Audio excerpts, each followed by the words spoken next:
get comfortable.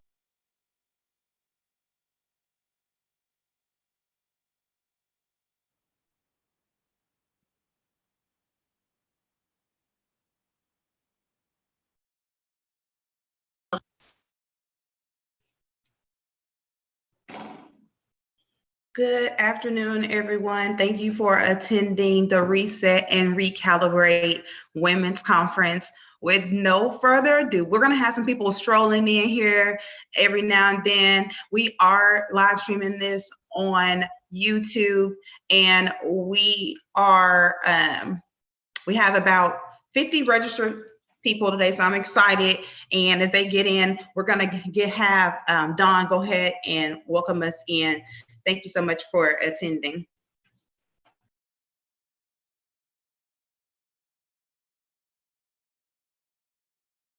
And Dawn, I think that you're on mute.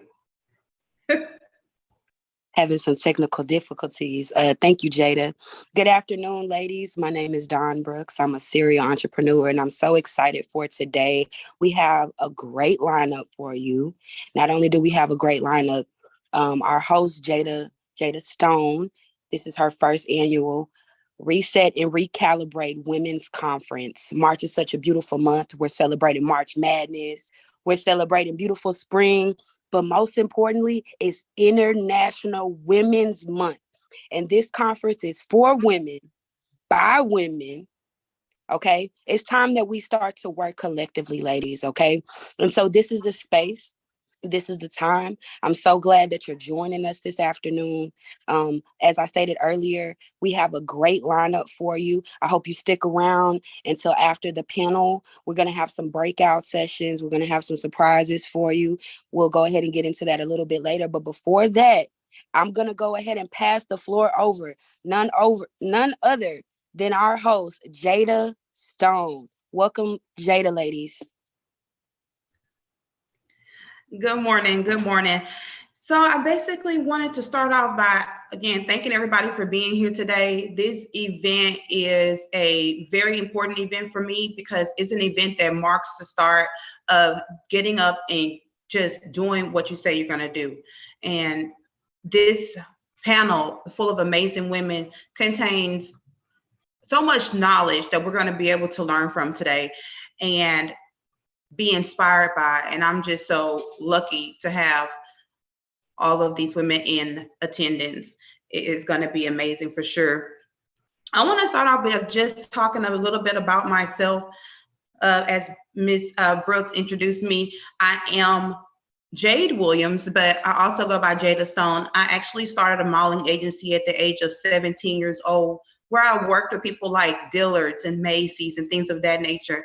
And I didn't start the modeling agency because I wanted to. I started the modeling agency because I faced some challenges and I refused to give up. I enrolled at a very popular, I enrolled in a very popular modeling agency. They told me I had what it took. I believed them. I paid my money. And then after training, they said, you know what, we don't really have anywhere for you. So I said, you know what, the devil's a lie.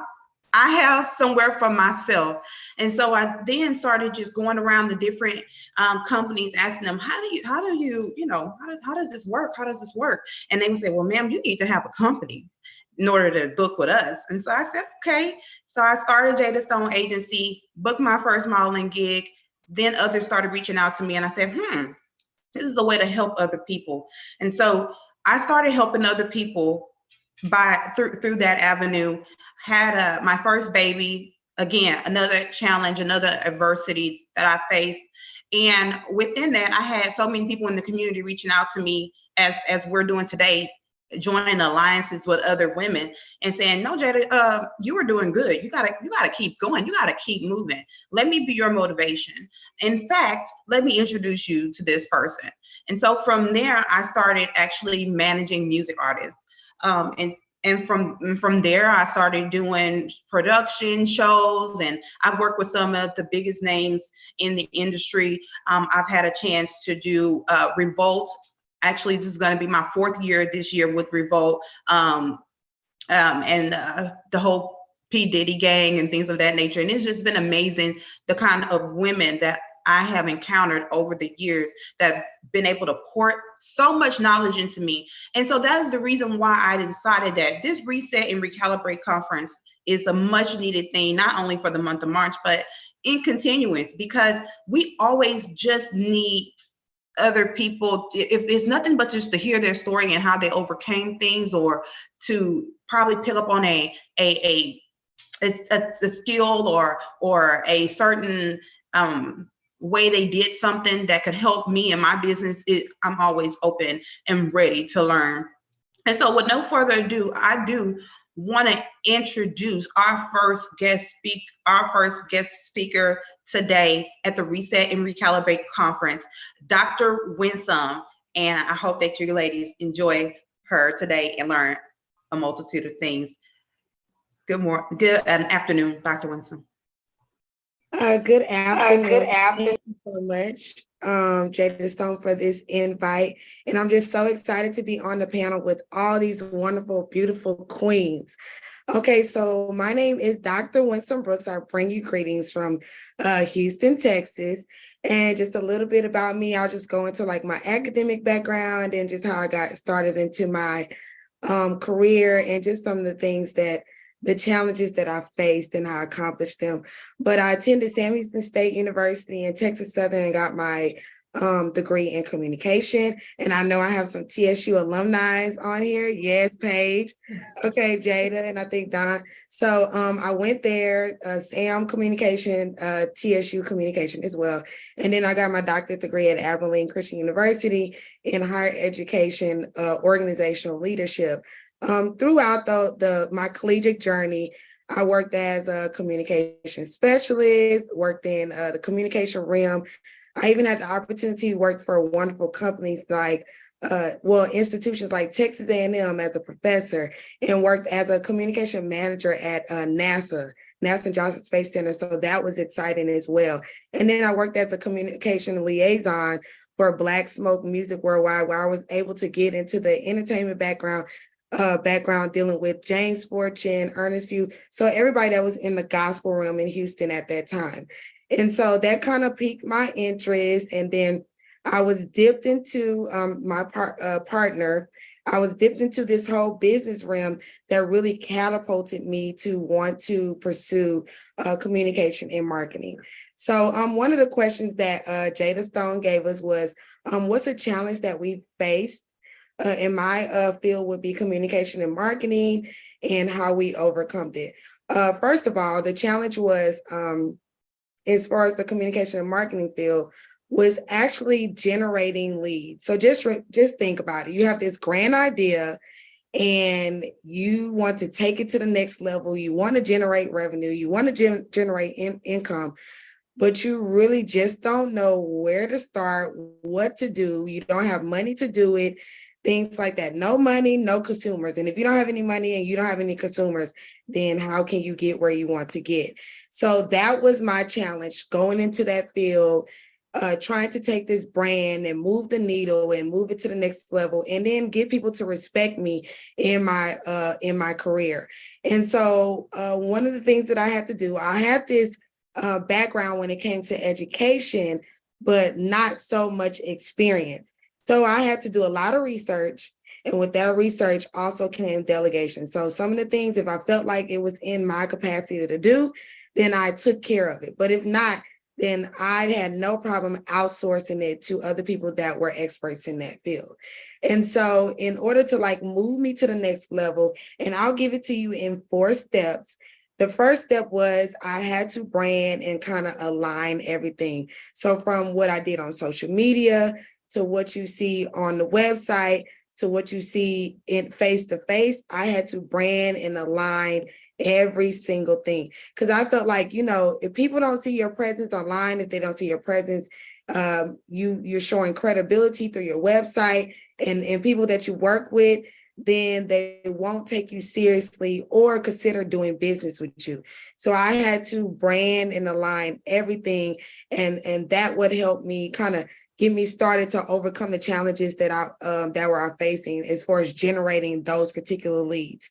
The next thing that I had to do is I had to do a lot of stuff. And I guess, in layman's terms, we would say for free, sampling products, capturing those testimonies, donating, volunteering, working with those people that you can really gain that knowledge from. So I had to do a lot of stuff for free, only just to build up my portfolio and just kind of gain some more traction. So with that alignment, with that branding, and then doing all these things and getting my name out there, getting the business name out there and aligning and capturing those testimonies, then that helped me gain even more traction with who I am, the services that I provide, and the company that I was working with. The next thing I did was build relationships and network. And this is when I've seen the drastic growth, like just build with who I am, what I do in my company. So true story, one day I went to a comedy show and it was in a little comedy spot in Houston, like off Gulfway Freeway. And it was Chico Bean and Carlos Miller doing their comedy show. And I was like, oh my God, they're my favorite comedians. I know everybody doesn't watch Wild 'N Out, but I was like, I am crazy over Wild 'N Out. I'm going to go check them out. So, and along with that, I had already had my 1 minute pitch. If I ever walked up to somebody, I would have this 1 minute sale pitch ready. So I went to the comedy show. It was like maybe about 100 people, not even that much at the comedy show. And when I went to the comedy show, I'm very observant. I pinpointed a guy and I was just like, oh my God, he must be the one pulling all the triggers. So I walked up to him, told him about who I am, the services that I offered, and the services that the company offered. And then after that, he was like, really? He was like, if that's the case, go ahead and pull up the next night and I'll introduce you to Carlos and Chico. I said, okay, cool. So I came back the next night. We had a conversation, introduced myself, brought in the product, the business that I was working with. And then the next thing you know, they fell in love with the product, what I was bringing to the table, who I am, the services that I offer as far as marketing and communication. And then I kid you not, after that, that's when everything just kind of catapulted. Through him, I met them. Through them, like they came back in town for the next event.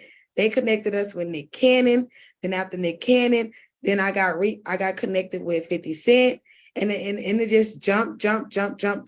And that's how the network began to build. And that's how the company began to grow. And that's how I was able to see a lot of things.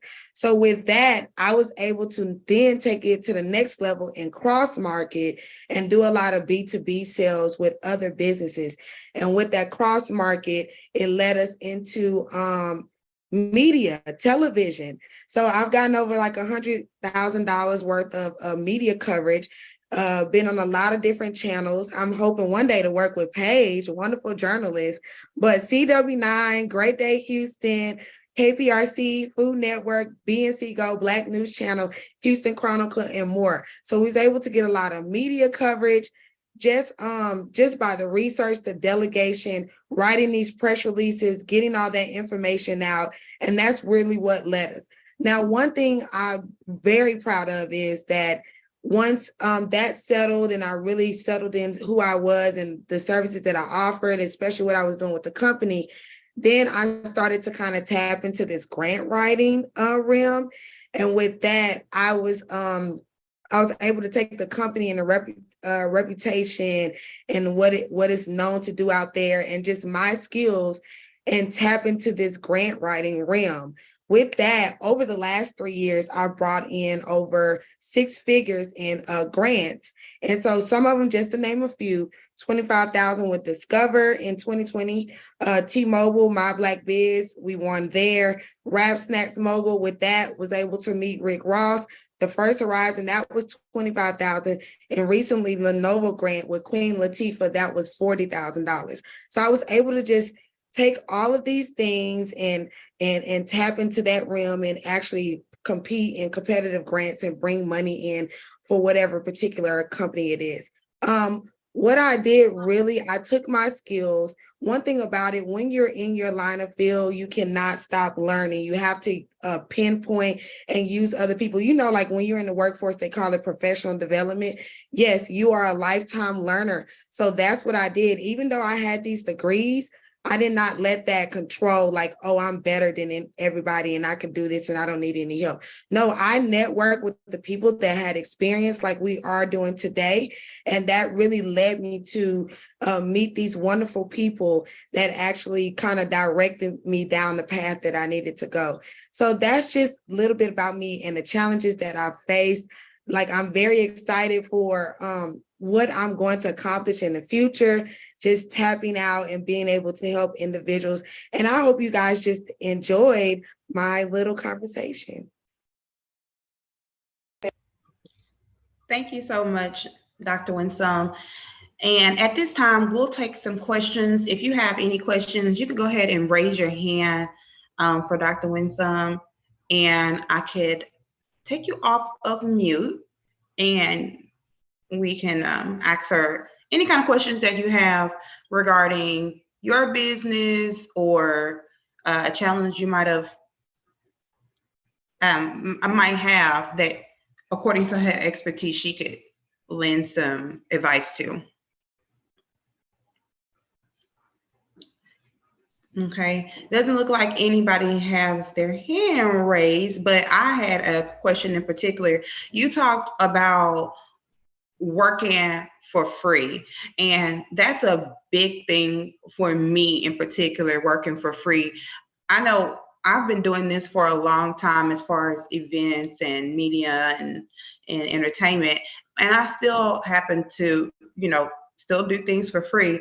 When do you think it's a good time to stop, and how do you transition into charging people for your services that you've gained rightfully? So I am definitely a results-driven individual, and I just picked that up just writing, doing my dissertations. So if you're looking at statistics and running a business, you can tell if your company is gaining traction or not out there based on media coverage, based on the articles and things like that. Once you build this reputation, people can actually Google you and find all of these accolades, then that, in my opinion, has catapulted you into the next level of you can start to charge. Because at first I was kind of timid, like, oh, maybe it should be cheap, my prices and everything like that.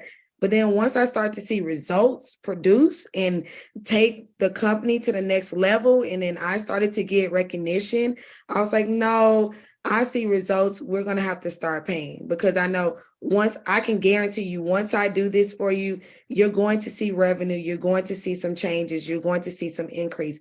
And so I just look at the reputation, the traction of your company, the revenue is going to be a big pinpoint. Like, you might start out making $3,000 this year, but then the next year you're at 30, and then the next year at 136,000. That's a big indicator, like, okay, you need to start charging for your services, and you can even increase the prices as well. But then I will add this, like, once you get to a certain spot and you don't want to, like, you feel like you're stagnant, then sometimes you have to, circle the block again and do something free, but for these larger companies or these larger corporations, so you can take yourself to the next level. Thank you so much. That was amazing. And if you were too shy to ask your question now, don't worry. By the end of the event, you'll have another opportunity to get one-on-one time with Dr. Winsome and gain some additional information. And without further ado, I would like to introduce Miss Paige Hubbard, who I'm so excited about. I've been running this lady down for years, so I'm happy she was available today to pour in some knowledge to me and you guys. So let me be quiet. Yes, well, I first want to say thank you for organizing this. I think anytime when you can come together with like-minded individuals to, encourage yourself and learn and do better and grow, it's always a great thing. So to everybody who woke up on a Saturday to be here to better themselves, shouts out to y'all. As Jade said, I am Paige Hubbard. I am a journalist and emerging entrepreneur. I am from Houston, Texas, but I am currently living in Austin because I work for a local station out here. I am in the news and journalism background. And just as Dr. Winsome, I went to the illustrious Texas Southern University, where I got my degree in broadcast journalism. As far as challenges along my journey, Lord knows I could probably sit here and write a whole book, but I face challenges literally in every single aspect, trying to achieve the things that I desired, from, doubts within myself, doubts within my family, doubts with just not knowing what it would take to break into the industry. So for me, I never woke up and said that I wanted to be a journalist. I actually had other career aspirations. I wanted to be a lawyer. I wanted to be a hairstylist. And I went to Lamar High School, which actually has a journalism department. As crazy as it is, in high school, I was never involved in it, but the news broadcast used to circulate during homeroom. And I would just remember sitting in a classroom watching them and being like, I could do that. And so as far as how I got started, I had people and opportunities into my life, and it showed me that this is what I wanted to do. And there was no plan B for me. Once I figured out I wanted to be a journalist, I was shooting for the stars. There was no backup plan. And being that I really wasn't taking care of business in high school, I was kind of bad and not focused on my studies. I had to do my first 2 years at a community college. And I remember God speaking to me about, the communications industry. It still wasn't concrete exactly what realm I was going to enter into.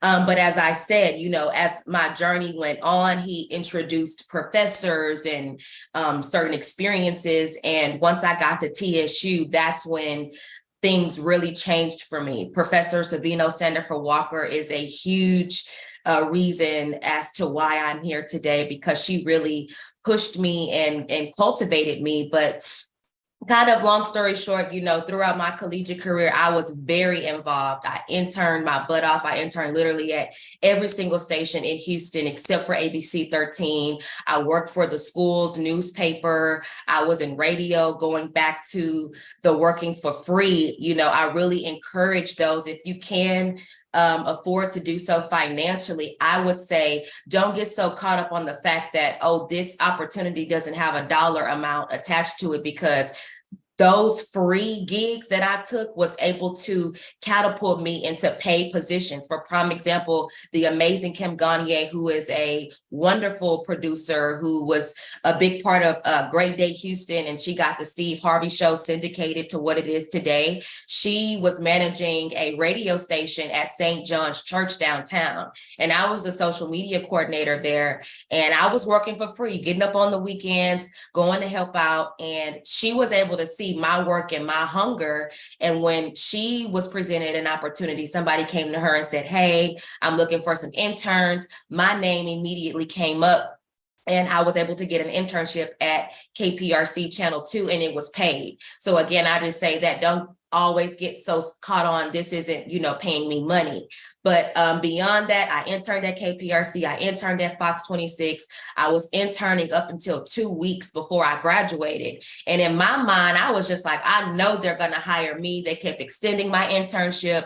I started off upstairs with the lifestyle department, but I really like hard news, investigative journalism. So I worked my way downstairs. Canberra Marshall, he invited me to come hang out with the news team there. And one of the mistakes I made was that I did not actively look for work, because I just thought I had it, I had it made. I thought they were going to give me a job. So my internship is over, I'm graduating, and I don't have a job.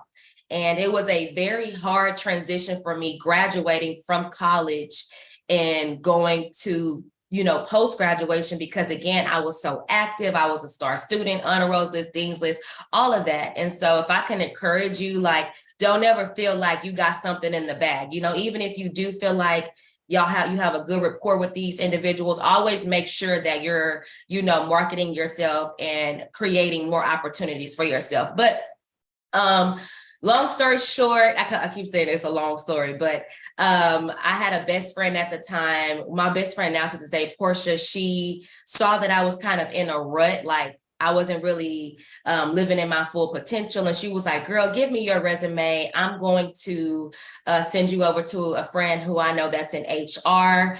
The job that she was helping me with, it wasn't in my field at all. It was a legal assistant job, but I needed money. It was like, at this point, it was like 3-4 months after I had graduated, and I had no type of, feedback from any career, any job industry that I wanted to be in. So I'm working at this law firm, assistant, being an assistant, and I'm making good money. I buy myself a new car, and the company undergoes layoffs. And I'm just like, oh my gosh, how am I going to take care of my bills? I feel like I just crawled out of this hole of being in a funk after not, getting a job after graduation. I get a job, and here's another downfall. And so on my lunch breaks, I would go across the street to this restaurant and eat. McCormick and Schmick's, and I knew that they were needing a hostess. And so I had to swallow my pride. As amazing and fabulous as I thought I was with a college degree, I went to go be a hostess because I had bills to pay. And I remember one day, like, I left work and everything was fine, but I just was crying in my car because I'm just like, God, you put this dream in my heart, and I'm thankful for this job, but I know you have greater things destined for me. Like, what do I need to do? Am I in my own way? What needs to change? And I kid you not, 2 days later, I got a missed call from a woman who worked at a starter station called NTV Houston. And this is kind of really where it all began. When I was in college, I had a colleague who I was interning with named Rocio De La Fe. And the people from the TV station called her to offer her a job. But she was like, I'm not ready yet, and I know somebody who is. And so she recommended my name. I came in, I did the interview. It was a very different and unique experience because it wasn't a ABC, NBC, some of the big network companies that we hear. It was a South Asian station. I was the only Black woman there, and they saw something in me and they gave me a chance. And it was so crazy, just a little background about this industry and news. You don't graduate from college and work in a top 10 market, but news is based off of market size. So right now I'm in Austin, that's market 38. I came from Beaumont, that was market 145. Houston is market number 7. So for me to be fresh out of college working in a top 7 market, that was huge. I was grabbing scripts and running prompter for reporters, and here I am standing on the sidelines with them covering the same, stories. And it got to a point where I felt like I had reached my potential there, and it wasn't any more room for growth. And I left my full-time on-air job to take a behind-the-scenes temporary job. And it was challenges with that because I was missing being out in the field. But again, God stepped in and he lined up an opportunity for me to go to Beaumont. And just to touch on the challenges, I'm a Houston girl, I'm a family girl. Even though Beaumont is only an hour away from Houston, that was such a huge challenge for me to leave my family and pick up and move to a new city. So I would also encourage everybody on this call, if you're scared of taking that leap, leaving Houston was one of the best decisions I've ever made. I'm thankful to say, like, I'm 28 years old and I've lived in 3 different cities. But as far as, more challenges, even when I got in my industry, there's challenges. You have hardships trying to get there. And then once you step into the room, it's a whole nother arena of things that you have to deal with. And so some of those issues were,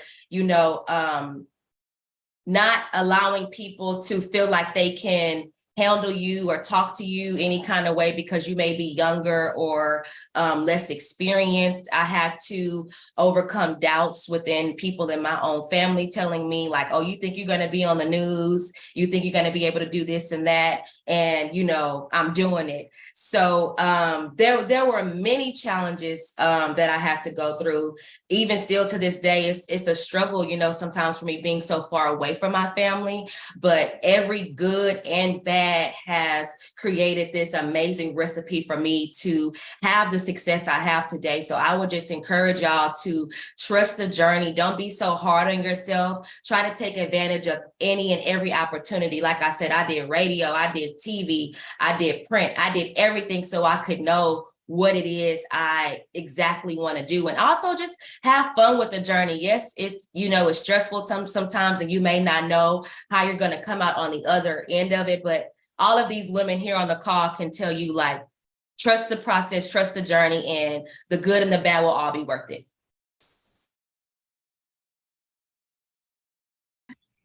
Thank you so much for that amazing speech. You said a lot of key things there. And one of the big things that I want to highlight that you said was about family. And I do see your hand done. I'm going to come to you soon. But could you explain how you overcame the idea that, okay, I've been trying to get my family involved in what I'm doing. I've been asking them to share my videos. I've been asking them to help me out. They're not doing it. How did you come to the realization that, okay, this is not where I need to be in, how to remain that same relationship, a good relationship with your family, but understand that, that's not where it is.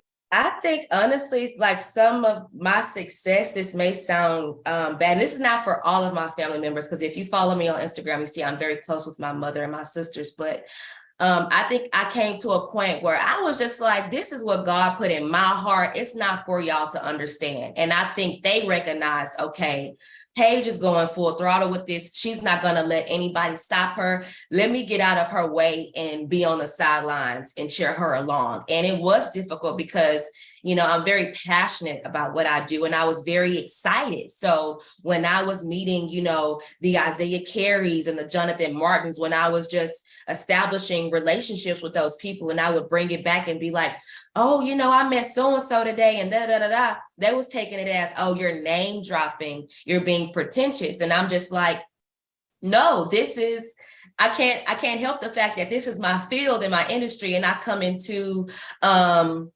people of certain calibers. Another thing that I want to touch on, being that I am a journalist and a public figure, I had to totally rebrand myself. Like, my profile picture was me with a low cut shirt on, my cleavage was out, the girls was sitting up, honey, I had a drink in my hand, and my name on Instagram was Can't Stop P Smalls. And again, I had to get out of my own way and say, how am I portraying myself to the world? If I want people to take me seriously as a journalist, that's the type of energy that I have to put out there. So also be mindful of how you're marketing yourself. I did a total 180 and cleaned up everything on my Instagram. And that's how the Paige Hubbard brand was birthed. But going back to my family, I just had a mindset.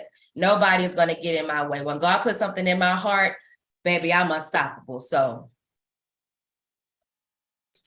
thank you so much. That's too key. You said a lot of gems, but that is key. What you said about rebranding yourself and how you look. You can't want to be something or do something if you're not. You got to look the look and walk the walk and talk the talk. Dawn, did you have a question? Follow up? Yes, I wanted to just piggyback off of what Paige said about interning. For some of you younger ladies that are in school, I highly encourage you to take the internship opportunity. When I was in undergrad, I just wanted to be an entrepreneur. I wanted to skip the professionalism and go straight to be an entrepreneur, but you got to crawl before you walk. And crawling is getting the experience in the field that you're wanting to pursue. Okay. So when you want to pursue something, you have to go get those interns that's not paying. You got to go put yourself in those rooms that you don't want to be in to get your name exposed, to get your brand exposed and your face. Another thing, to Jade, I have an experience where I was working with a family member in a business venture, and my family, one of us were trying to get to one, and we both couldn't get to one. We had to be one together, not number one. Okay. And this was a close family member of mine. And I came to the realization that, you know what? I'd rather you be my family member than a business partner, because we're gonna break each other apart in our family, right? So for people who do business with their family or who take advice from their family members, I want to encourage you to continue, like as Paige said, to continue on the journey with your passion. Because a lot of times your family is going to remember, oh, little Don or little Bo Peep or whatever you were as a kid, but they're not going to see you change into this woman or this man that you have blossomed into. And it's really hard for somebody to take back what they know you from to know where you're going as a person. Okay. So a lot of times people are stuck in their way about, oh, you can't grow. See, I'm not a person that's going to be stuck in my ways. I believe in growing and going, right? So with that being said, I just want to encourage everyone, just stick to the guns. Get as much experience as you can if you're in college and as a professional, because when name dropping, you're not name dropping, baby. This is my resume. What you mean? This is my resume. I have this experience to say that I'm a professional working with these professionals in my field. So I'm gonna go ahead and pass the floor back over to Jade to introduce our next speaker. I'm excited. This panel is amazing. I want to again thank you, ladies, and thank the audience for attending this great conference. So Jade. Thank you so much. And I actually have one more question for Paige before we introduce the amazing Bobby Penn. Most of these women on the call today say that they don't have a business or something of that nature, or they're not going after something in the public figure realm of things. Say I'm working a 9 to 5 and I just want to progress in life. I want to do more within my job. Do you have any tips or any kind of processes that you do, like vision boards or anything of that sort, that could help them or aid them in getting to that next level in their career? Well, first, I would just say be intentional about what it is that you want to achieve. Not everybody wants to be in front of the camera. Not everybody wants to be behind the camera. Whatever it is you want to do, know what that is, and then create a plan that's going to help you get there. For me, I've mentioned God on this call since I started talking. I'm a woman of God. I consult with God before I do anything. I want to make sure that I am walking in the path that He has ordained for me. So for the women on this call, make sure that you're checking in with your, spiritual God, whether that be God or whomever it is. I also believe in manifestation. I write things down, and it's so crazy because I was just looking at some of my past journals, and literally everything that I have written down to like the smallest detail, to the color of the car that I want, God has blessed me with. So yeah, be intentional. Don't do anything that will jeopardize what you're trying to accomplish. Have a plan and be consistent and dedicated. You can't cheat the game. Whatever you put in is what you're going to get back in return. So just always remember that. Thank you so much. Those are amazing gems. And so with no further ado, I would like to introduce the amazing Lauren Williams, aka Bobby Penn. Thank you so much, Lauren, for being here with us today. Thank you for having me, Jade. And it's nice to meet all of you ladies on the panel and everyone who is tuned in either live or watching this replay. Halloween 1999, y'all, I hit a lick, okay? I turned my Halloween candy that I got from Hallelujah Night and the candy that my mom brought to give to trick-or-treaters into $200 when I brought it to school with me the next day. My backpack was stuffed. I mean, all of my classmates were already on a sugar high and needed it fixed, so I became their supplier. I priced my candy at 50 cents a pop and posted up in my locker waiting for hyped up preteens to get this off my hands. See, I've never really been a sweets girl. I'm more of a savory lover, and chips are my addiction. It's bad. My mother had also recently been diagnosed with diabetes, so I didn't want to tempt her. Little did I know that taking my leftover candy to school and selling it to my peers was in fact my first step into entrepreneurship. I'm professionally known as Bobby Pin, but my mama named me Lauren. I'm a writer, host, and producer with well over 10 years of experience in digital, print, and broadcast media. While I went into journalism intentionally, entrepreneurship chose me. The best way to come up with a business model is to first identify a problem. In this instance, kids can simply never get enough candy. Then you want to solve that problem. Me, bringing an excessive amount of candy to school and then having them tell their friends to come meet me too, helped everyone get what they wanted. Fast forward some 20 years later, and I'm a successful mediapreneur who has contributed to wins, achievements, and viral mass-reaching content for major brands like Curls Hair Care, Minimo Skin Essentials, Rose and Bloom Bubbly Moscato, Warner Home Movies, General Motors, and even Polaris, the company that makes those three-wheel streetcars you've probably seen, the Slingshot. Man, I've been flown all around the country on brand trips. I've worked directly with record labels like Columbia and Warner Records, and I've been employed by media companies like Radio One, Essence, TMZ, The Griot, and most recently, Fox News Corporation.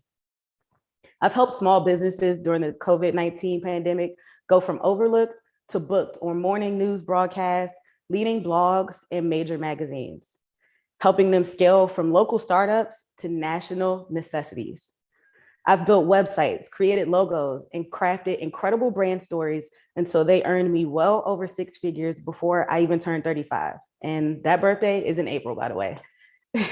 All of this from starting a blog in my childhood bedroom after graduating from Temple University with no job, despite my internships, teacher recommendations, and the degree. What I'm saying is, betting on myself was the key to unlocking potential I never really knew I had. When I graduated, all I wanted to do was write for Cosmo or XXL, sit in my cube, and go home. But rejection forced me to prove not only to the industry or my peers, but to myself that I could do it. So I launched thebobbypin.com in 2010, writing about new music releases, cool places to eat around my hometown, Washington, DC, cultural events at the Howard Theater, and how I styled my hair that week. I posted regularly on what I saw happening on Twitter each day, initially 1 post per day until it became 5. Writing 500 to 1,000 word articles, sourcing and linking to MP3 downloads, capturing my own photos, editing video content, and coding HTML to build my website are the skills I used to launch my brand and put me in front of the right people. After a few months of networking, in other words, stalking the local publicists in my area that had it going on and going out to cover their client events, I soon became sought after. I would build link backs by having the Howard Theater include my blog posts on their press landing page and having those same publicists whom I supported include my links in their event recaps that were distributed to larger brands and their corporate contacts. My content started to be sourced by publications like the Washington Post, The Source, The Shade Room, and other brands I looked up to. It kind of became like that Drake line, when your idols become rivals. Every new attribution was confirmation that I was doing the right thing. At the same time, however, I decided to go back to school to earn my master's degree from American University while working temp jobs and internships. I needed to boost my income, so I'd work 2 jobs and study for the GRE or write a paper and then do it all over again. During this period, I remained a student while simultaneously implementing the skills that I was picking up on each of these various jobs. These skills were more on the leadership side this time. How do I build and inspire a team? How to assign tasks? Learning the different departments it takes to run a profitable media company. How to market events, content, and develop an audience online. And of course, how to plan and manage a live event. I began to get a bit overwhelmed with my blog, so the production for thebobbypin.com slowed down until I felt frustrated and took a break altogether. For 2 years, I didn't touch my website. That's until peers and colleagues noticed my absence and encouraged me to get back in the saddle. This time, more wise and experienced, I turned that passion project into a full-blown business. I created a Google AdSense account in order to serve display ads on my website. I worked with affiliates to write advertorials where I got paid a commission every time somebody made a purchase using my links. I relaunched the brand in 2012 with an in-person event, thebobbypin.com Presents Revealed. Not only was I showcasing the work I'd already completed by that time, covering red carpets at President Obama's inauguration, BET Awards, South by Southwest, and the Grammys. But I also presented my toolbox of digital media skills as services. On the screens throughout the Northwest DC nightclub, I showed pictures of me with A-list celebrities, attending notable events around the country, and the sponsors' logos that contributed to this event for 4 hours straight. The event revealed brought my mission to spotlight Black people's contributions to music, art, and culture from the computer screen to real life. I had live musical acts, a fashion show. The event MC was an on-air personality from the local radio station, 93.9 WKYS, and I even had a specialty cocktail sponsored by Courvoisier. I partnered with a local nonprofit, Metro Teen Aid, to make a donation to a worthy cause. See, this community tie was strategic. It helped me earn publicity for this event, as their team also pushed the event, of course, to help them raise even more money too. This presentation to my community helped like-minded subscribers and supporters network with each other, enjoy the culture, and spread the word about what I was doing. Over 100 people poured into my first event ever. I really couldn't believe it. I was so overwhelmed with gratitude and inspired more than ever to really go hard or go home. I keep at it, reincarnating the event annually to become a highly anticipated artist showcase. I'd also cover more red carpets, interview bigger names, and help even more brands and promote as much emerging talent as I could until I was scooped up by Radio 1 for my first full-time media position. I was relocated to Dallas, a city I'd never visited before, but my reputation preceded me.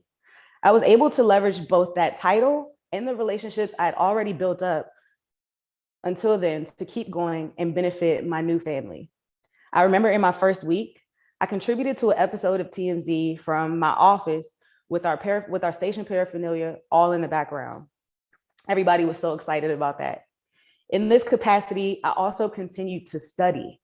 I would hang out in the studios with the on-air talent, watching them work the board, edit listener calls, and log giveaways. I would work with the sales department to develop digital incentives to accompany their on-air advertising sale pitches.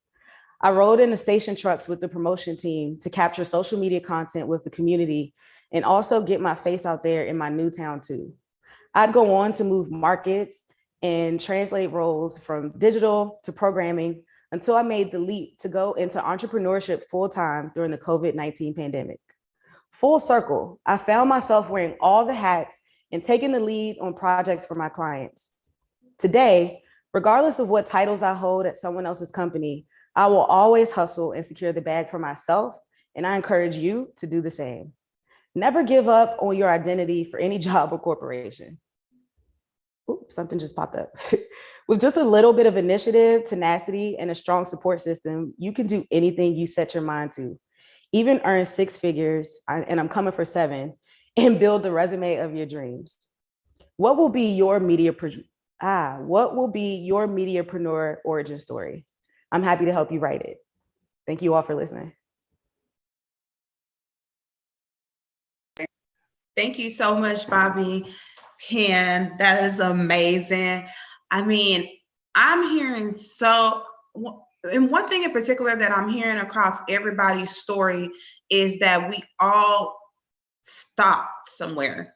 And there was someone in that storyline that said, no, God put that person in everybody's life that said, no, not you.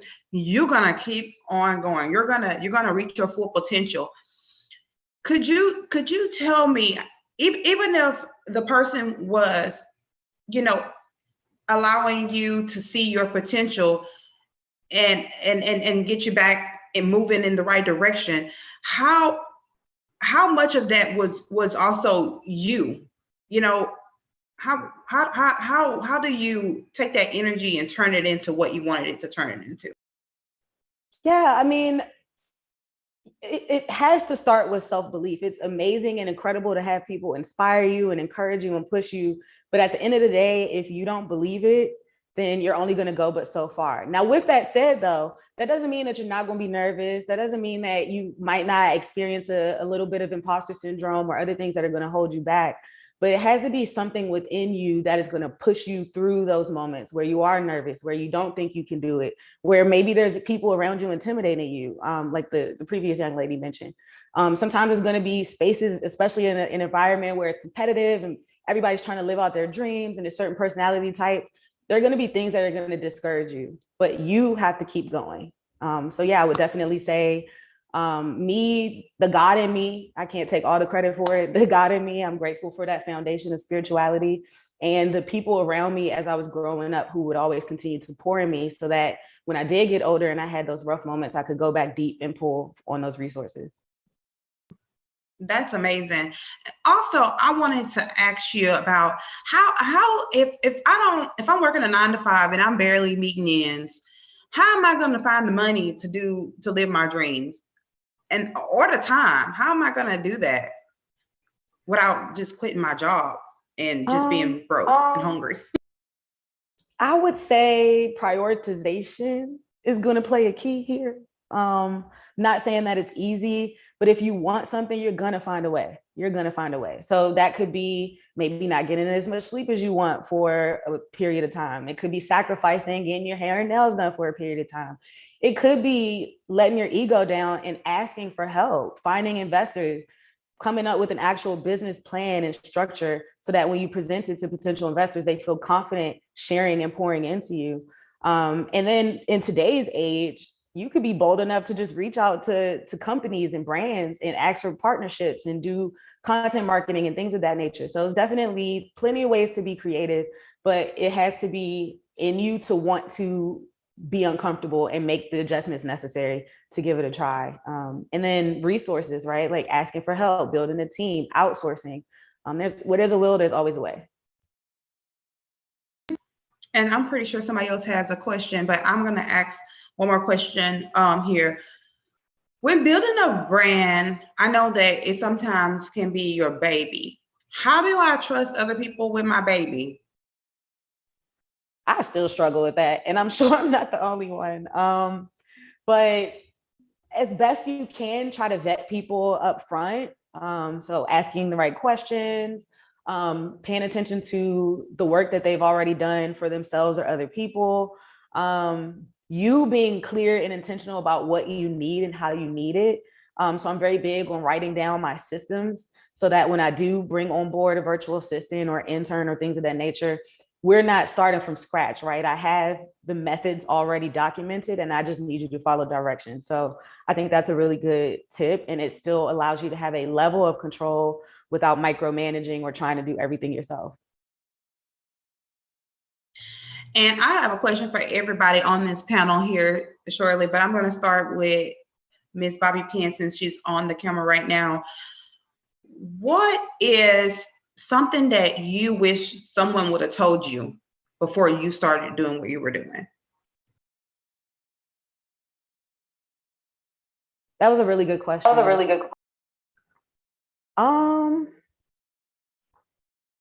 I mean, I know people will say nothing comes easy or nothing ventured, nothing gained, but I didn't realize how many times that I would have to be comfortable starting over and reinventing and, you know, flipping concepts on its head.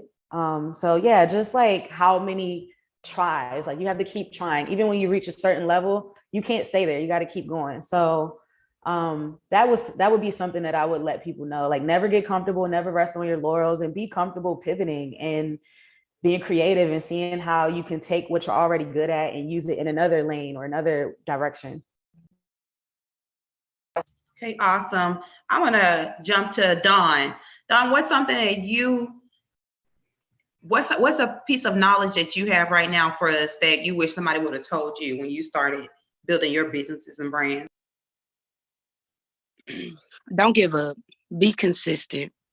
And the question that you asked earlier about all of us having a time where we actually stopped is a very pivotal moment in our lives when we realize that, you know, I'm scared to go to 10. I'm scared to go to 10 because I made it to 8. I made it to 7. but I'm really scared to go to 10 because I know I'm a beast. You know what you have inside of you based off of the connections you made, because your net worth is your net worth. And when you realize your resume is qualified, when you're qualified as an individual, it you get scared. And I know you get scared, because if you don't get scared, why we stop? Why aren't we consistent? Because the potential that we have to make it to 10 is greater than us. So I would say, whatever it is that you have a dream about, whatever it is that you want to accomplish, keep going. I don't care if it's baby steps, dropping content. I don't care if it's baby steps to get in those doors. As long as you never quit, you will always make it to the other side to see what that grass really looks like. Thank you so much, Dawn. I just love Dawn. It's a burst of energy for me all the time. Dr. Winsome, could you let us know something that could be very valuable to us today that you wish that somebody would have told you when you got started? Yes, and I know this may sound like cliche, but it's really just about believing in yourself. Like when I was in middle school, I got made fun of all the time. And even when my mom worked at the school, I still got made fun of.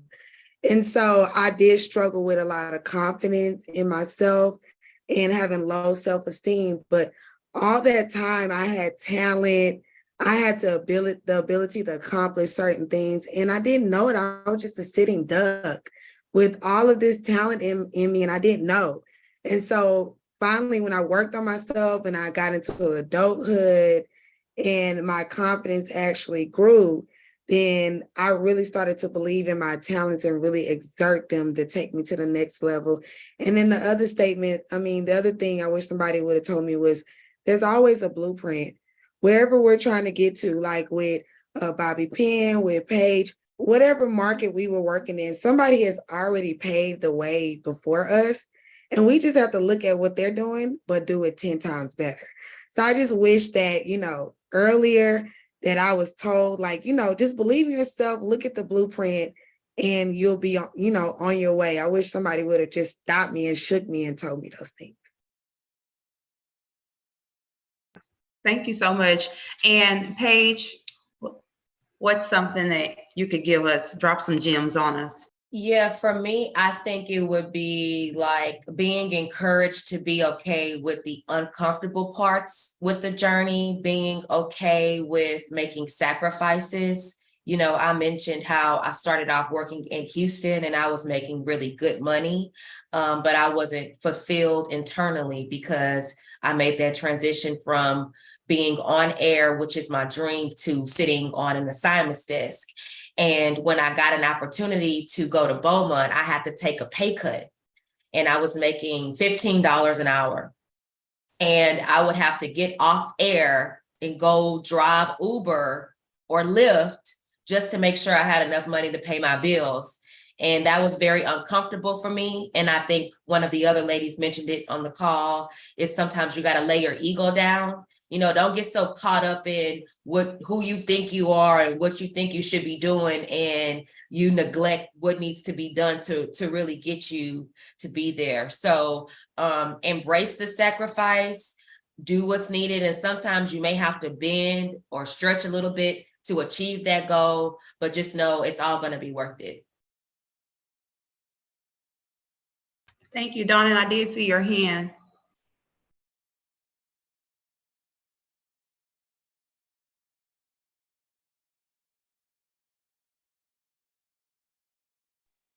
So Jade, I wanted to ask you a question. What is something that you would tell your younger self, looking back at yourself today? So for me, I would say that I'm not perfect. Growing up, I always tried to be perfect. I always wanted to, which I did, go to school, be the first person in my family to graduate from college. I saw some things going on in my family, different members of my family being on drugs, different things that, people went through abuse, things of that nature. And I said, you know what, I'm going to be different. But along the way, you know, I realized how much of the same I was. And I just had to realize that those things that those are the things that made me who I am. Those challenges that I faced and those things that I considered as bad actually helped me understand life. A lot of people don't know this, but I'll put it out there. I was a dancer. I danced my way through college. A lot of people frowned upon that, you know, and when I started it, I frowned upon it too. I found myself in a difficult situation. I knew I was smart. My teachers had told me that my whole life. They said, Jay, you're smart. You're going to be a lawyer. You're going to be whatever. And so I found myself sitting in the strip club saying, this not the courtroom. So I don't know what's going on. But when I was done with everything and I looked back at things, I saw that, hey, me doing this actually gave me the gift of gab. It gave me communication skills. I was able to go out and meet celebrities and obtain them as clients because I wasn't scared to talk to them. I wasn't scared to put myself out there. I mean, I was half naked, you know, talking to men for most of my growing up experience. So those experiences made me who I was. Another thing that happened to me was I've had children, you know, and that could be looked at as a setback. You know, sometimes you say, oh my God, I'm having children. I got to focus on them now. I'm not going to have no time for myself. And that was also a lot. I learned that through my children, I see so many opportunities, and even having them there with me motivates me, and even and they motivate me verbally. You know, they say, hey mama, you looking good today, you know, or I heard your song, or I saw you on this show, or, you know, and just having them around just showed me that, oh, this is not a setback. This is actually something that helps me, and being my best version every day actually helps them as well. So yeah, that's the sum of it. Just knowing that anything that was meant to destroy me was actually not meant to destroy me. It was actually to help me. I love it. You know, one thing I can appreciate about this panel. Every woman that has spoken has given us resilience in their journey. How they never get. And I just give y'all a round for what you do in our industry, which and I appreciate you, Jay, letting us have this. See, a lot of times success, we have to reflect on being vulnerable. And when you have those spaces, excuse me, I can't hear. But being vulnerable in spaces where it's quiet is a time where you grow and you stretch yourself from one place to another. It's okay to cry. It's okay to cry when you made that milestone. And it's okay to cry when you don't make that milestone. You know, a winner is only a loser who understood the game of learning how to win. That's what a winner is. A lot of times people think that a winner is a leader at the beginning. How you learn how to lead is you learn how to follow first, and then you learn how to lead.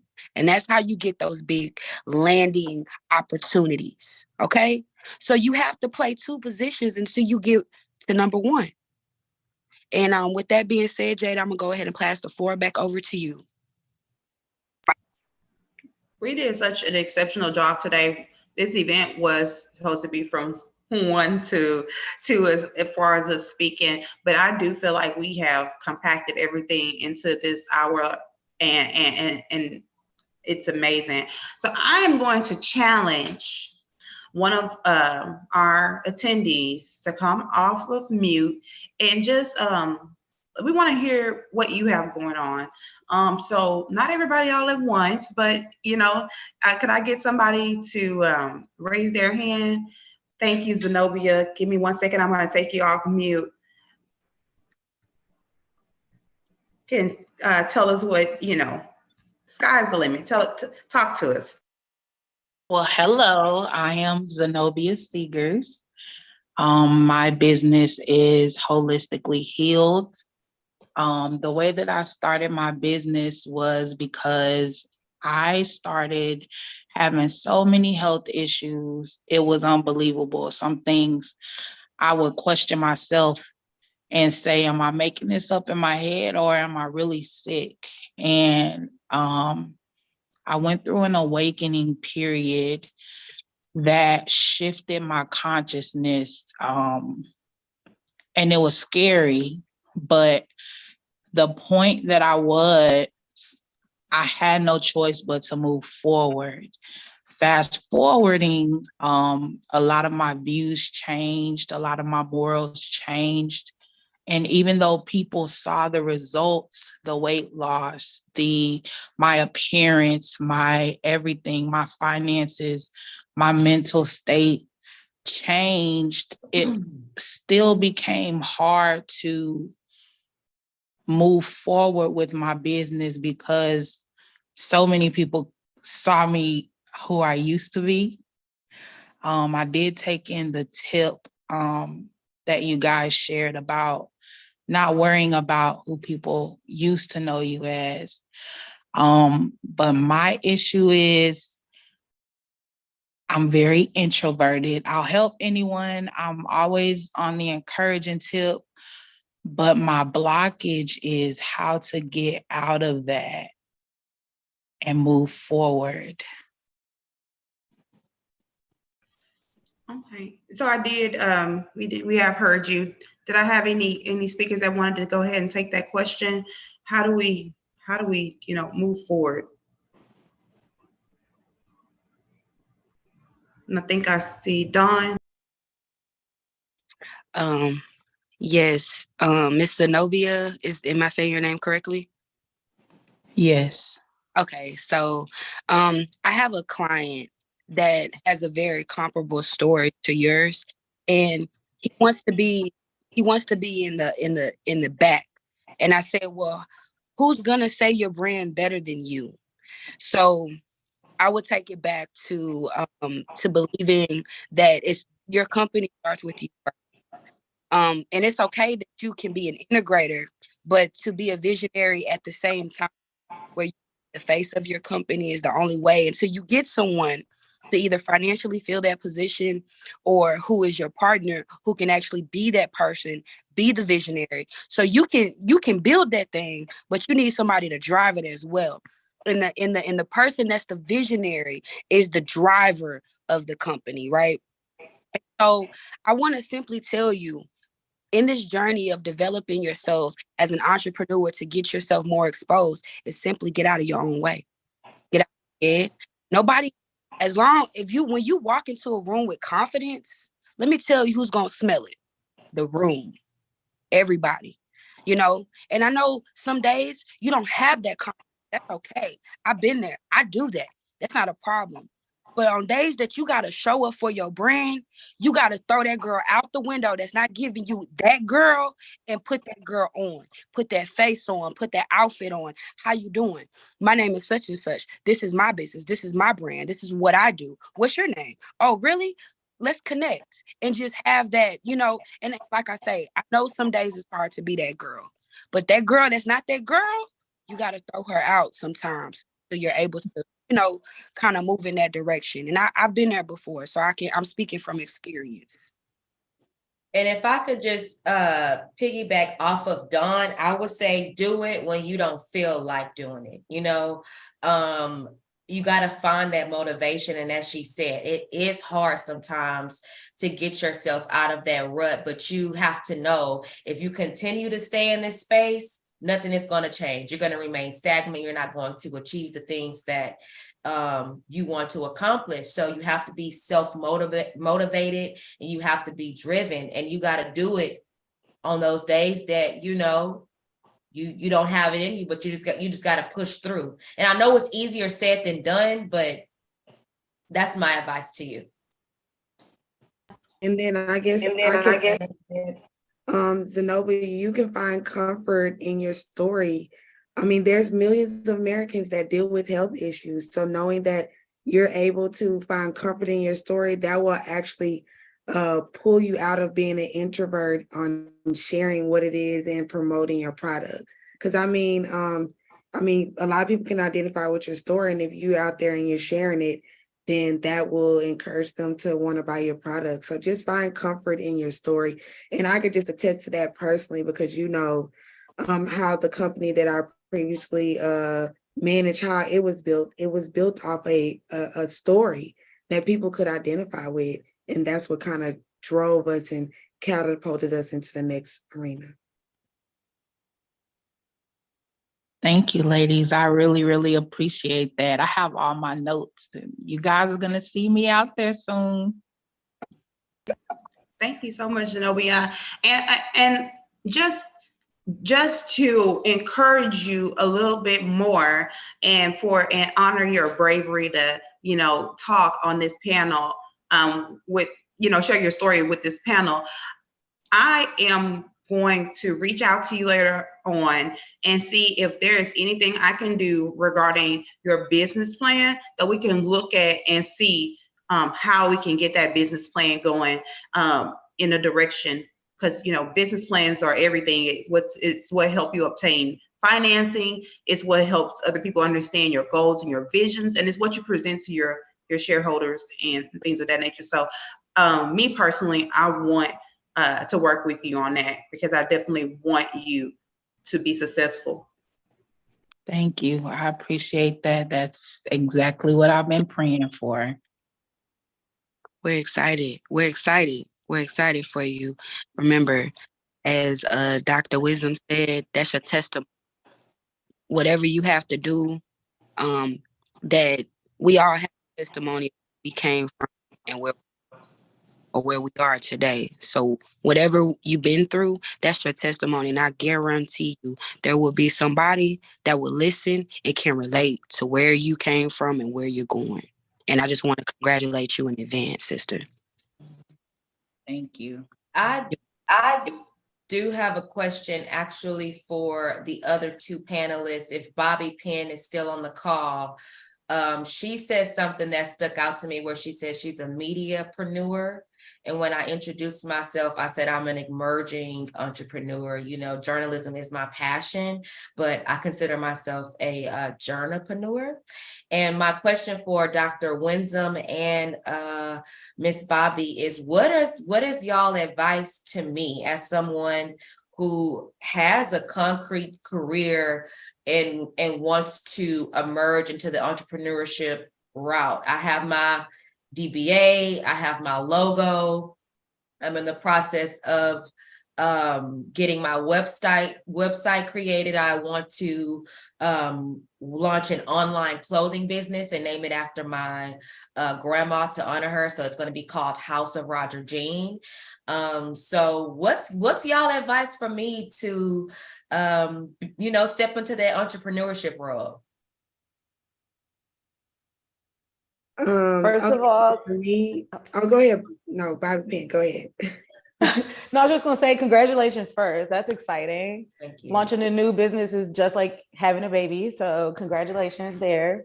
I think you already have several advantages, right? You know how to be persistent, right? You've moved from market to market, from intern to on air, right? Like you know how to grow. So you have that tenacity already. You also know how to tell a story. So I would lean into that in every aspect of this, right? From your brand story and why you're launching it, to even when you post the outfits together, right? What is the story that the outfit tells? You know how to craft a story.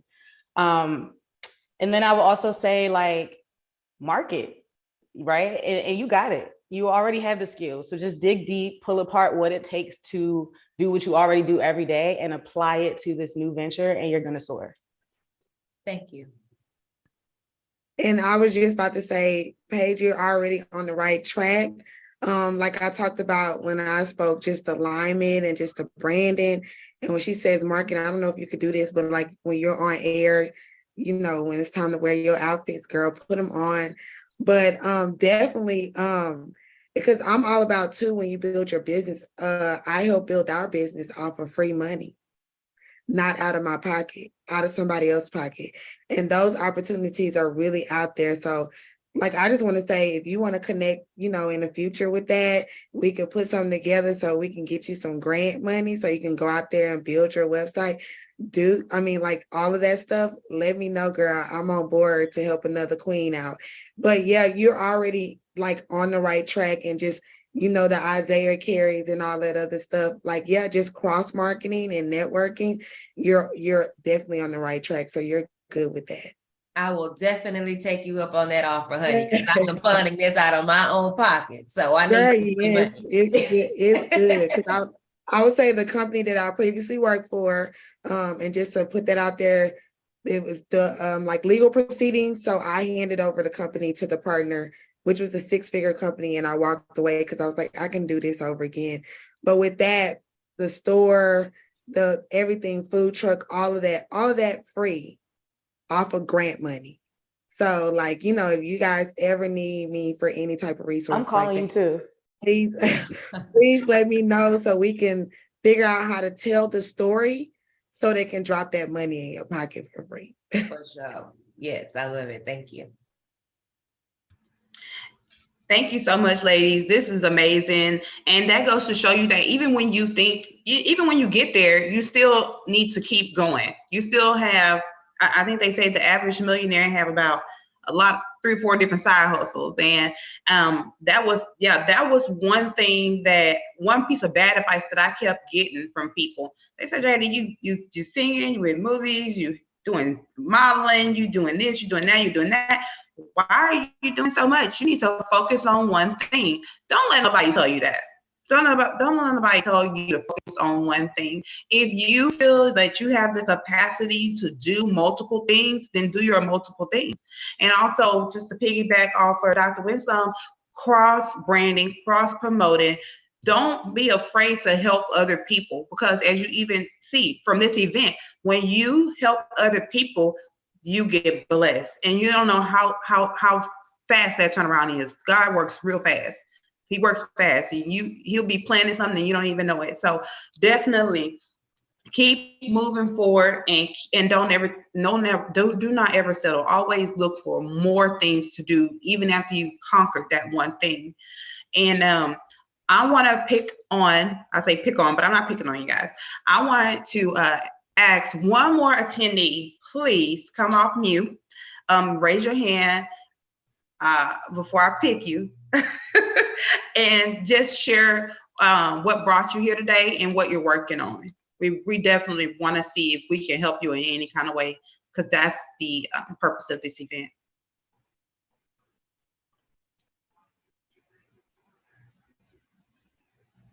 Not everybody at one time. Come on, Raquel Jones. I was going to say, I was looking at Raquel Jones' name too. I don't know why that name stuck out to me, but. Come on, TSU School of Communications. Hey, guys. Hey. So I'm here because I wanted to support my my past classmates. I wanted to hear what them girls had to say, because I know they're rocking it out there. But I have taken a few things from this conversation that we're having. I'm just gonna keep going. I have a podcast. I've been trying to get back on air, or back into mainstream media, which that's what my degree is in, professional digital media and production, my master's. And I've tried, and I said, you know what, I'm just gonna step out on faith and start doing my own thing. So I'm a podcaster right now. I have different guests that come on my show once a week, and I record, and I don't get many as views as I want to, but hey, I just got to keep going. And if I'm welcome back into mainstream media, I'll go there. But the goal is to be an entrepreneur and to make my own money and not have a limit to how much I can make. So that's where I am with that. If I can get into those grants and that grant money that you were talking about, if I can get into that, I will be more than happy to collab with you and help and get your help on that. But other than that, that's what I'm doing. I'm a podcaster and I love helping people. And my podcast is Talking Real Life. And I love to talk real life with people. And if it's going to help somebody, then I'm going to get deep into it as much as I can. But yeah, that's why I'm here. I was here to support my girls. But hey, I got something for it and I'm appreciative of it. So thank you, ladies, for all of your information on today. Raquel, really quick, what realm of mainstream media are you trying to get back into? Like producing on air? On air, honey. On air. I need this face to be seen, honey. I need it to be seen, and then I can elevate from there because the goal is to go to Hollywood. I mean, I think that's the goal for everybody, but my goal in particular is to go to Black Hollywood. So if I can get to Atlanta and get on a couple sitcoms, a show or two here and there, that's the goal. But right now I'm starting with podcasts, and then I'll get back into on air. And that's pretty much it. Well, reach out to me. I know I don't think I have your current phone number, but reach out to me on Instagram after this and let's have a conversation to see how can I, I'm in news broadcasting, but I do know some other folks. So let's see if I can help you connect the dots to get back to your passion. Oh, yes, ma'am. Thank you. I really appreciate it. And I will definitely do that, honey. Thank you for all your support this far.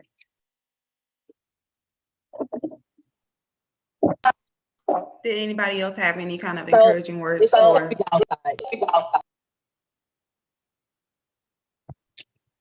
Well, since I'm not on.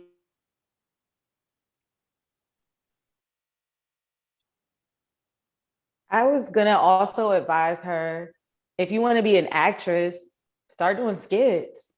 Use TikTok and like do voiceovers and like do it. I mean, I hate to oversimplify it, but like do it.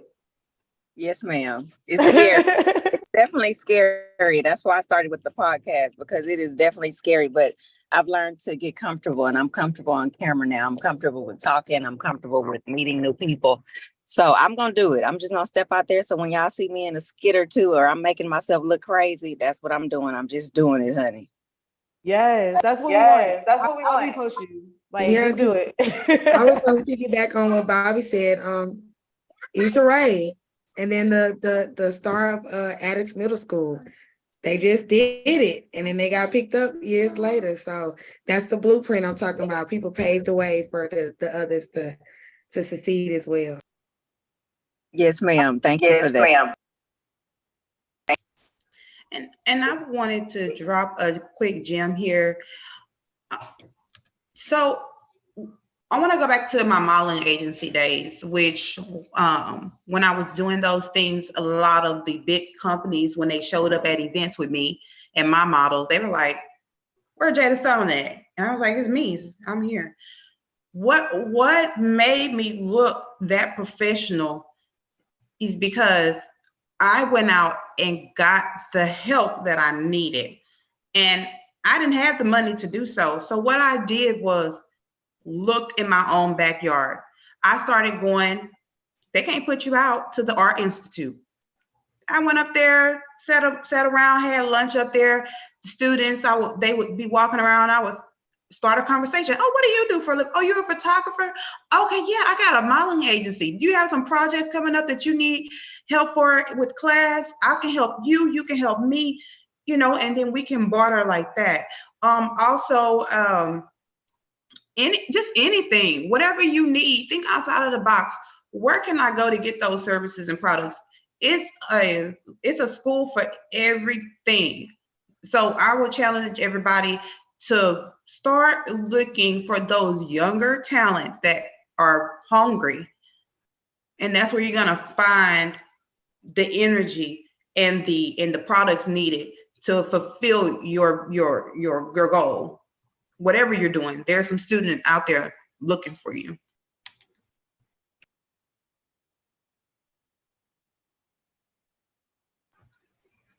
Anybody else would like to unmute themselves and just talk about what it is they have going, whether it's something in personal life that's making you not grow to the next level, or whether you have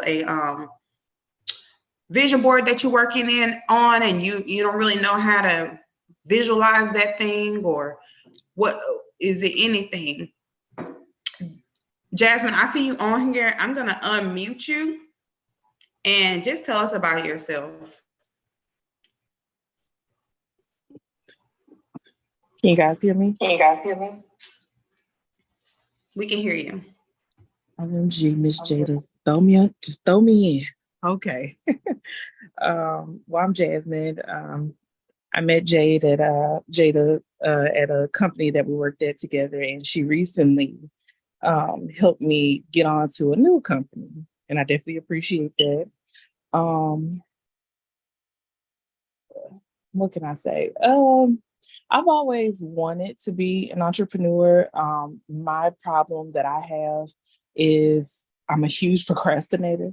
And I tell my husband all the time, I pray that God takes that away from me, because I hate that. And not even just in the entrepreneurial sense, but just in everyday life, with work, with everything.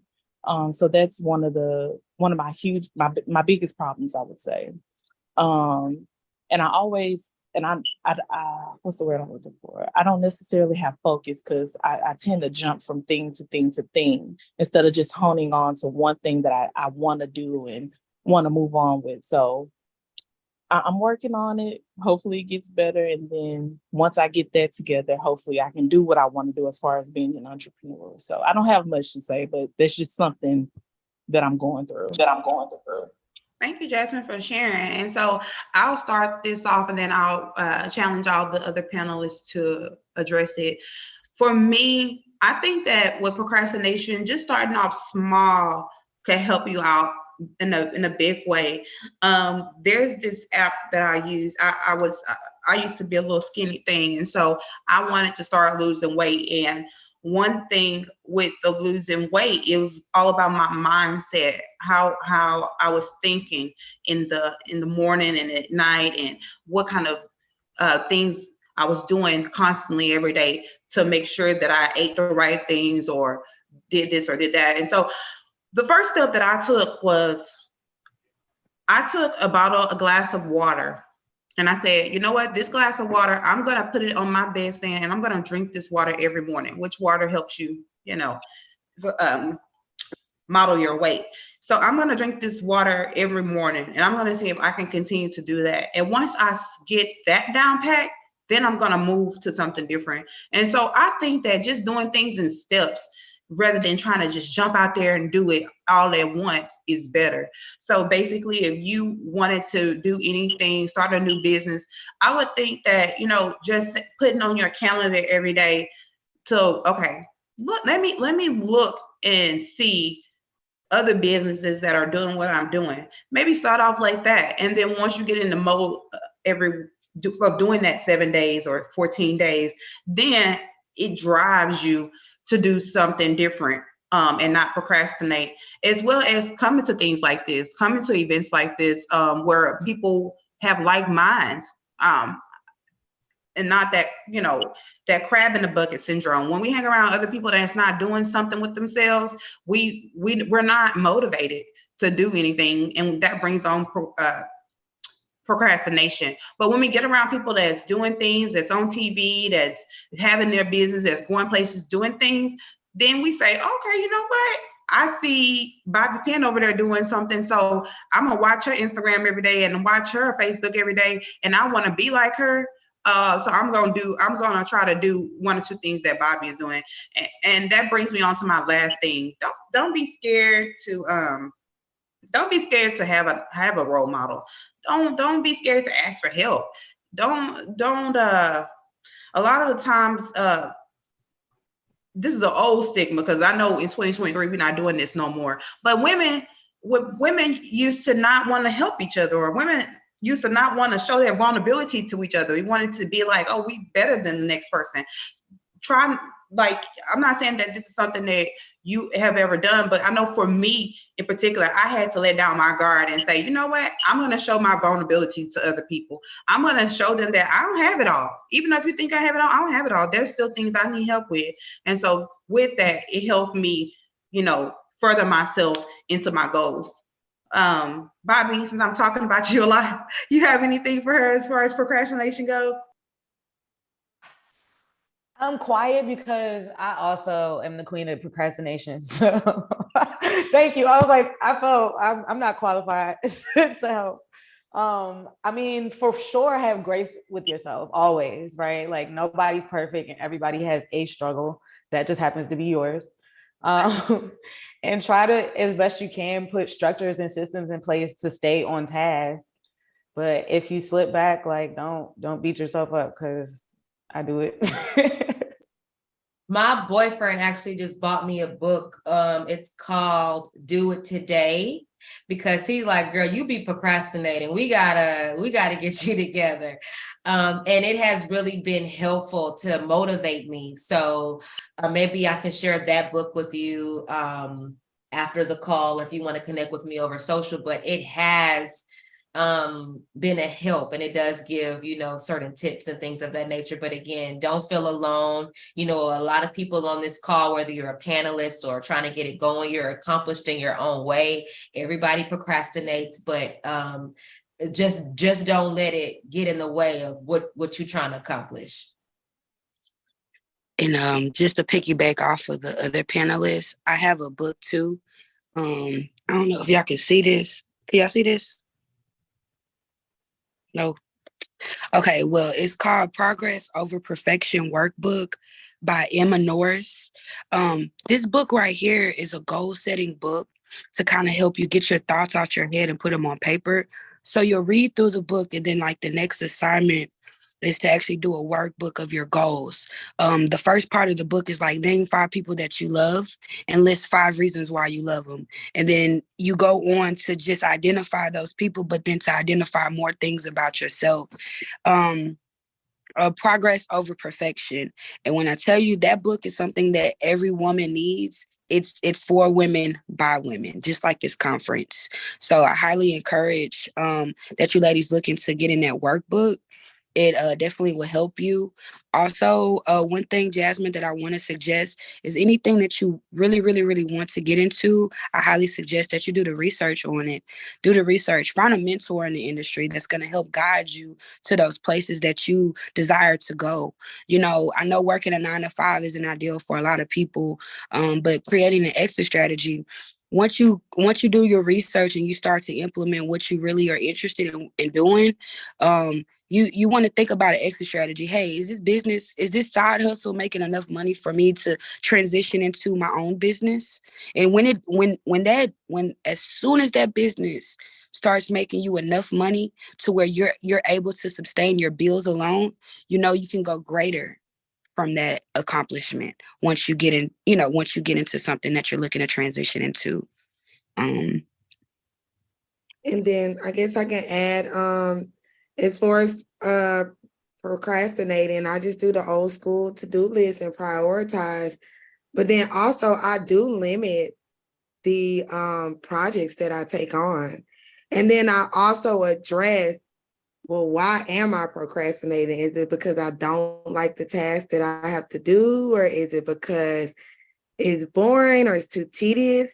So if you identify why you're procrastinating, it could be that you're procrastinating because you feel like you just haven't had enough rest, or somebody needs to take you out to dinner. So identify that, get it out the way, and then, use your to-do list and then just go for it and get it done. Those were amazing tips. And even like I said, throughout this whole process, I have been learning and learning and learning. And I hope that we'll have some more conversations like this in the future. I'm just amazed at what all we were able to accomplish today. So right now, I want everybody to pull out your phones. We're about to have a follow session. And so if you have not followed me yet, you can go ahead and follow me on Instagram. My Instagram is I'm Jada Stone. So that's IMJADASTONE. And then I will let whoever next go. Let's just all follow each other so that we can make sure we keep up with each other as accountability partners. My Instagram is THE_PAIGE Hubbard, Hubbard, my first and last name, _brand. I know it's long, but yeah. And I typed mine in the chat too, just in case, but mine is You Can Win Some Too. My first name is Jamaican. It's like if you go to Jamaica, Winsome is equivalent to like if somebody's name was Ashley over here. So Winsome can go for both male and female. My dad is Jamaican, so it's You Can Win Some to TOO_. And my page is private. Sorry. I'm at Bobby Pen, BOBBYPEN.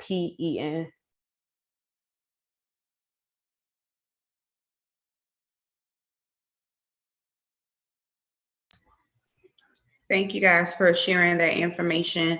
And so I want to make sure I don't leave anybody out. Is there anybody else on the call today that would like to share anything with us in hopes that we can either offer our expertise or take you on as under our wings as a potential client or